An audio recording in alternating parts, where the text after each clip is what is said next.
Infect.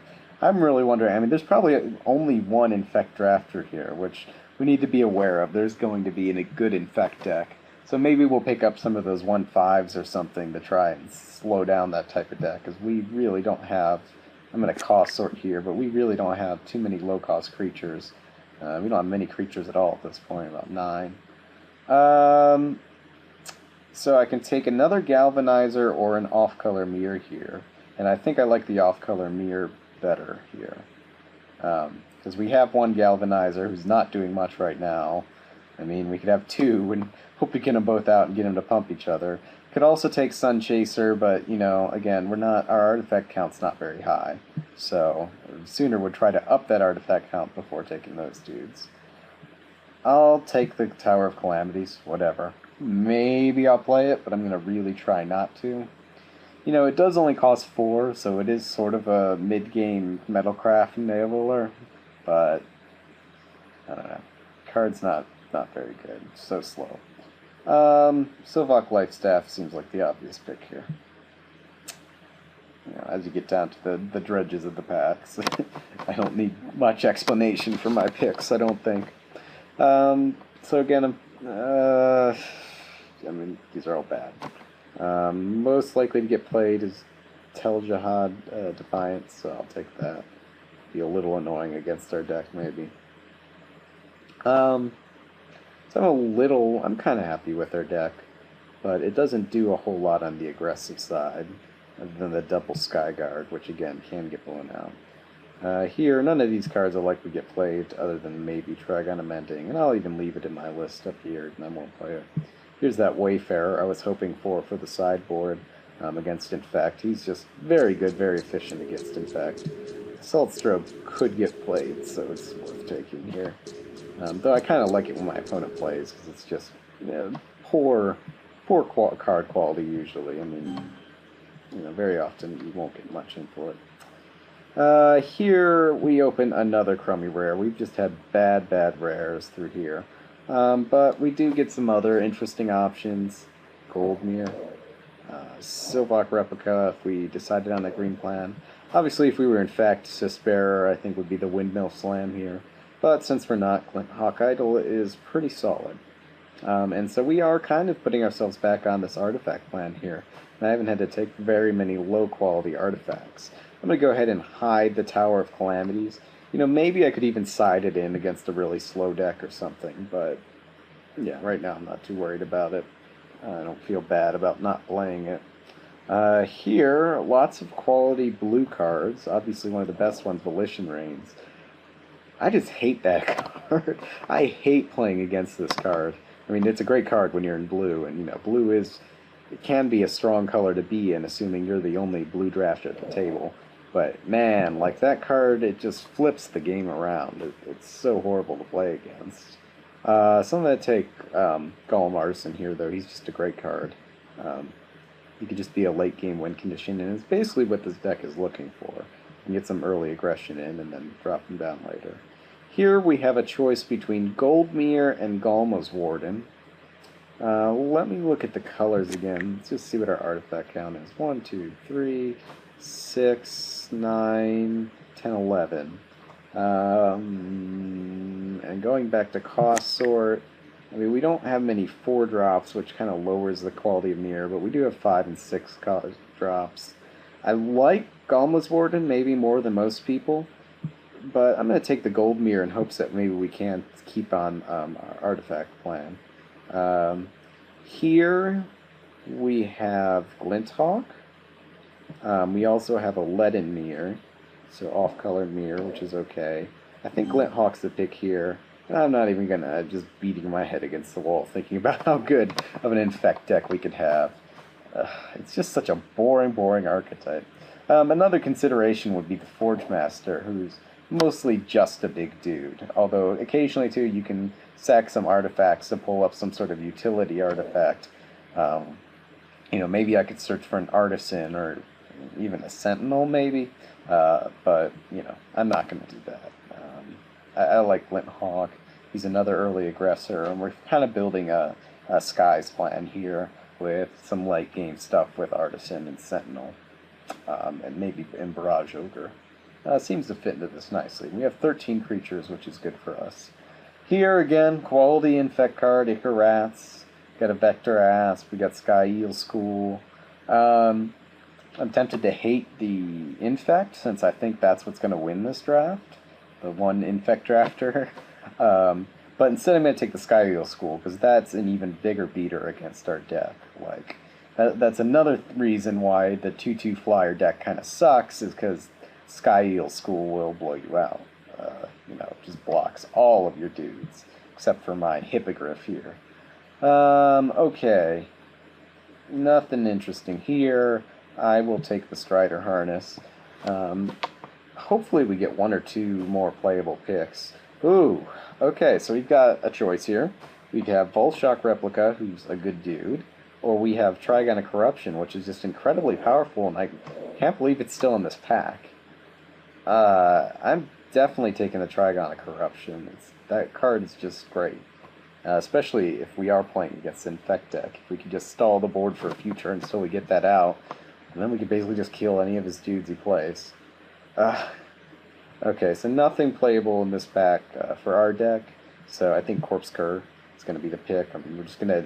That's the best thing I can do, is try to keep that amazing Infect deck down here. Trigon of Infestation. I think I'm not going to mainboard it, but I'll probably sideboard it against Infect, so I'll take it here.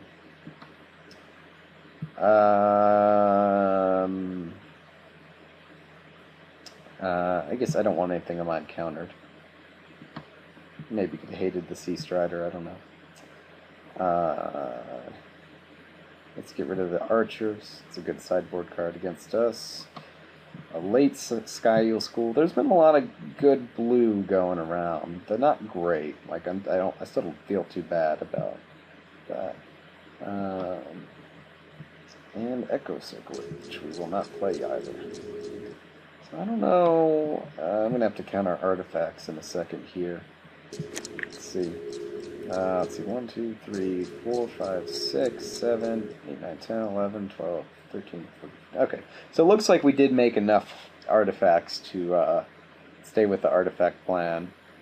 We had 25 cards there. Let's see what all our cards are again. So 1, 2, 3, 4.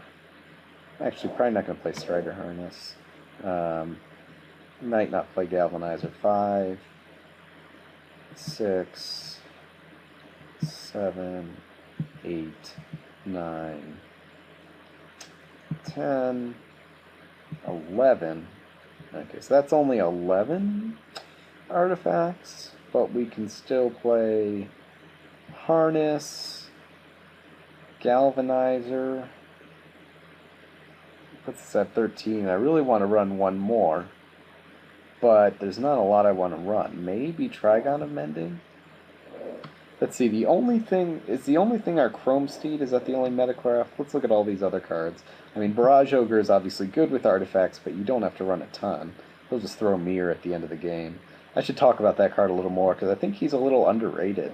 Sometimes I see him going late, and I don't quite understand why. He's just what you want at the end of the game. At the end of the game, you usually end up with, a bunch of spent stuff, a bunch of, spent Trigons or Tumble Magnets or whatever that are giving you no use. And in this, flyer aggressive deck, you'll get a lot of damage in, and then they'll gum up the board with, a Sky Eel School or something. And then you just kind of got to go, okay, well, I can't do anything now. And so once Barrage Ogre just starts throwing crap at them, that's just a great way to finish the game late. And he's a 3/3 body, which you can't complain about. And he can take out their smaller but more annoying creatures, too. I mean, this guy is just pretty much all upside. I really like that card. And I don't know, some people just don't pick it. I'm not sure why. I've just seen it win so many games. So Glint Hawk, Revoke, Arrest are all good. Wayfarers on the sideboard, Skyguard, and Hippogriff. That puts us at 23, but again, I think that was only 13 artifacts, right? 4, 5, 6, 7, 8, 9, 10, 11, 12, 13. So that's 13 artifacts. Our only Metalcraft cards, though, are the our Chrome Steed, and then some, sort of metally cards that like artifacts, but don't care about it but don't care about the count too much, like Embersmith, Barrage Ogre, Galvanic Blast, Razor, Hippogriff. I think this is fine. Also here we are running 2 Mirror. Let me look at our cost sort.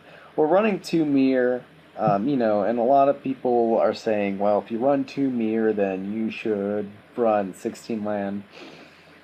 I don't think I like that, though. I just had so many bad experiences ending up getting screwed with that. I mean, running 1 more land is often, inconsequential, but, it might change your hand in 1 game out of 10 or something like that. But, in fact, I should really do the math to figure that out, but, yeah. So, I think I'm fine with running 17 land in this deck. I mean, we've got some 5 drops and a 6 drop. It's okay. I kind of want to get to my 5 drops. As far as what I actually think about this deck, I think it's okay. I think it's pretty much your prototypical red-white deck. You get some removal, and you get some artifact dudes, though we probably have less metalcraft than most. And then, hopefully, you have an endgame plan, which here I think we do. Artisan's a great place. Especially if we have this extra land, he's a great place to dump all that extra mana we have. Barrage Ogre again, throw crap. Razor Hippogriff, gain us some life, and he's just a big endgame flyer. Darksteel Sentinel, blocks if they have some sort of big bomb on the ground, you can block it, or just can even finish the game out if you need it. And also can catch them off guard and, trade out one of their dudes, which is pretty sweet. So I'm fairly happy with this deck. I mean, it could definitely be better, but it's not bad. We only have 13, well, I guess we have 14 creatures with Glinthawk Idol. I guess that's not bad. One of our creatures being the replica, which is bad, and a pretty useless Mirror Galvanizer. I'm just kind of playing him because he's a creature that gets our artifact count up and isn't bad. Alternatively, could play the Trigon Amending, but I have seen people go off with that in late game, and maybe I would even run it. Throw in Trigon Amending and Tower of Calamities for a game that I know will go late. It's a thought, but not a very good one. Okay, I think I'm fairly happy with this. Could have used a Sunblast Angel or something like that. Could have used a Horde Smelter Dragon, but, I mean, when couldn't you use a Horde Smelter Dragon, honestly? Alright, let's see what you say about the land. 10-7 seems a little low on the red side, but maybe not. 10-7. And our only mirror is white. But we do have a lot of double white drops, and we want to hit Kemba Skyguard on turn 3. The only thing I'm worried about is casting this Barrage Ogre, but that is just 1 card that requires double red. And I really want to be able to cast our Skyguards and our Hippogriff. And I know we have a gold mirror, but I think 10-7's fine. I think but I want to be able to cast my Galvanic Blasts early. 10-7 seems okay, though. I'm going to stick with it. Maybe should go 9-8, but 9-8 doesn't feel good. I mean, it's really 10-8 with the gold mirror, but I think I'm happy with this. Again, a lot of people agonize over these 1-card differences, and at the end of the day, you'll end up drawing 5 planes in a row, and it won't even matter. It's like, sometimes this crap just happens, and it's only, a very small percentage of the time that a 1-card choice will make the difference. But it can, so, you want to play those percentages, because that's how you win at Magic. So anyway, again, I'm fairly happy with this deck, but not super happy. I think there are things we can lose to, but at least we've gotten a rest, which kind of, we can trade that for one of their bombs, hopefully. Galvanic Blasts and Embersmith can keep them off dudes early. And then we've got some late game action.